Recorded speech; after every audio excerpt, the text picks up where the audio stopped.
tidak boleh.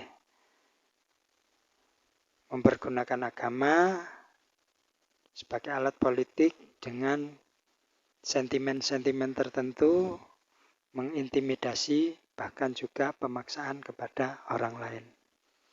Ini yang tidak boleh, teman-teman.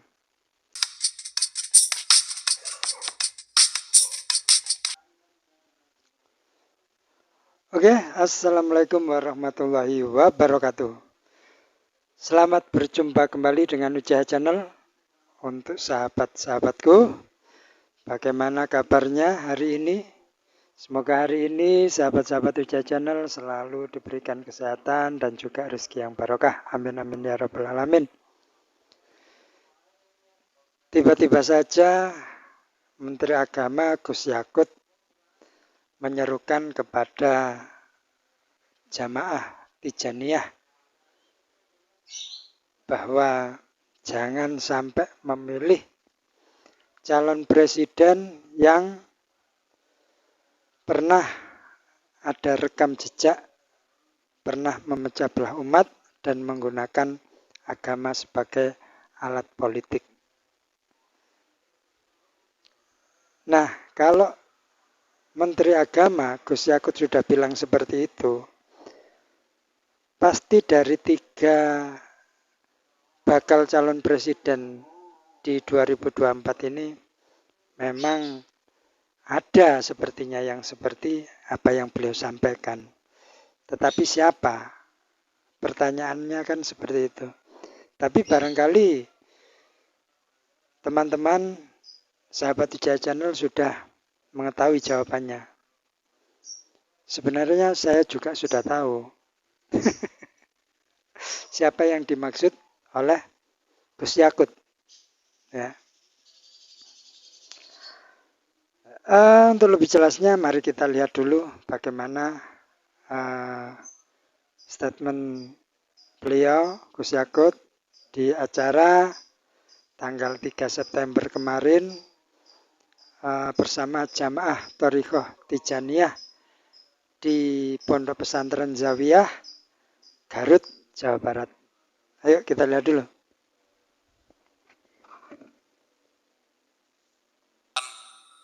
Kekuasaan, tetapi bagaimana umat ini bisa tetap tenang, tetap teduh, tetap damai, meskipun berbeda-beda dalam pilihannya. Tentu saya juga berharap Thariqah Tijaniyah ini bisa menjadi contoh bagaimana memilih pemimpin yang baik, bagaimana memilih pemimpin yang benar-benar bisa dipercaya, bisa diberikan amanah untuk memimpin bangsa besar ini, bangsa yang memiliki keragaman, bangsa yang memiliki banyak keperbedaan yang menjadi kekuatan kita. Saya berpesan kepada seluruh ikhwan dan akhwat Thariqah Tijaniyah ini, agar nanti ketika memilih para pemimpin, memilih calon pemimpin kita, calon presiden dan wakil presiden kita, dicek betul rekam jejaknya. Dicek betul, jangan asal dikasih uang milih, jangan. Ya, jangan asal dikasih sembako. Harus dicek betul. Pernah enggak calon pemimpin kita, calon presiden kita ini memecah belah umat? Kalau punya jejak pernah memecah belah umat, jangan dipilih. Kita lihat apakah pemimpin kita, calon pemimpin kita ini ya pernah menggunakan agama sebagai alat untuk memenangkan kepentingannya atau tidak. Kalau agama diperalat untuk merebut kekuasaan, jangan dipilih. Ya. Agama seharusnya melindungi kepentingan seluruh umat. Islam diajarkan sebagai sebuah agama rahmat, rahmatan lil alamin. Oke, sudah sangat jelas ya apa yang disampaikan Gus Yakut, bahwa jangan sampai memilih calon presiden yang pernah memecah belah umat dan menggunakan agama sebagai alat politik. Karena agama ini agama yang suci, ya, agama yang menjadi rahmat untuk semuanya, bukan hanya rahmatan kelompok tertentu, tapi rahmatan lil alamin. Dan dengan apa yang disampaikan Gus Yakut itu beberapa waktu kemarin ya, lagi rame masalah video di salah satu stasiun televisi swasta, video azan maghrib ya, yang menampilkan Pak Ganjar Pranowo. Nah, ini banyak yang mengatakan bahwa ini sebenarnya adalah upaya untuk menggunakan agama sebagai alat politik atau politik identitas ya. Ini seperti itu. Tuh. Ya, memang Pak Ganjar ini harus menunjukkan identitasnya sebagai orang Islam.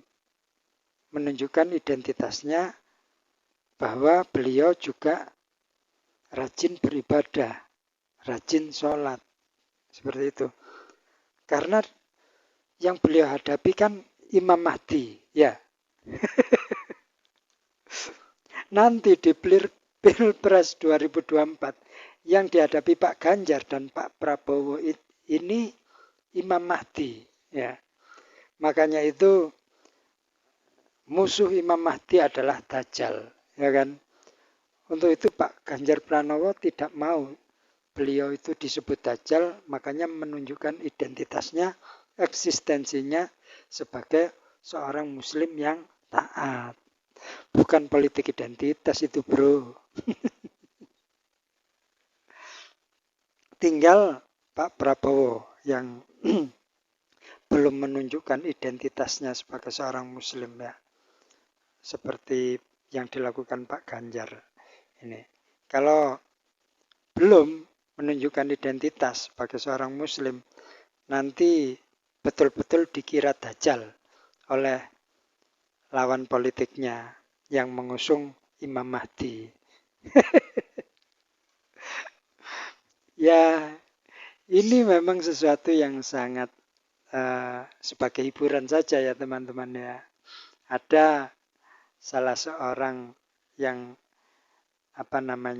dianggap ulama ya di Jawa Barat yang bernama Abah Aos ya. Ini menyamakan atau menyebut Pak Anies Baswedan ini sebagai Imam Mahdi.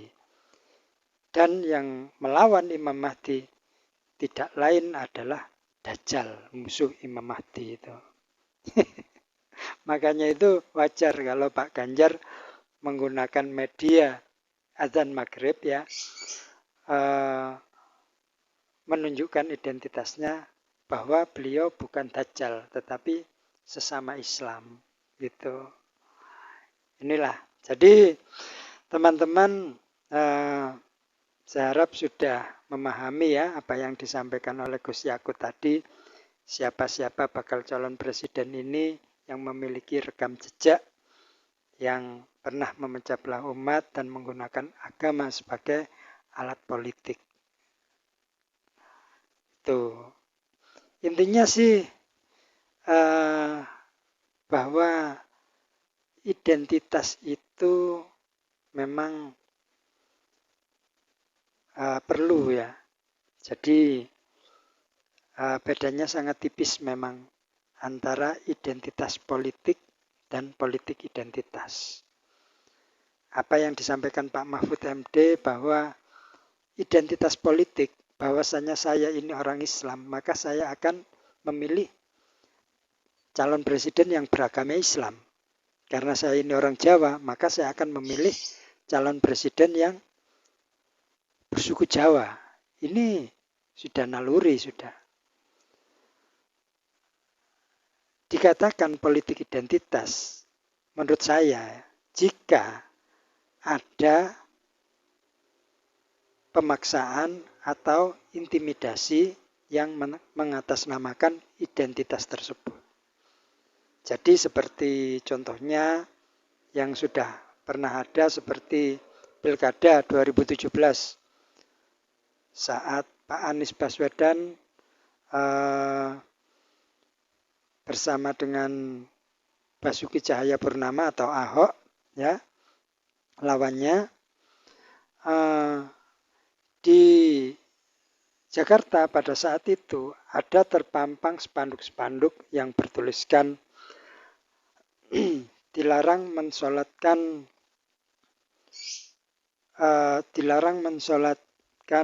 jenazah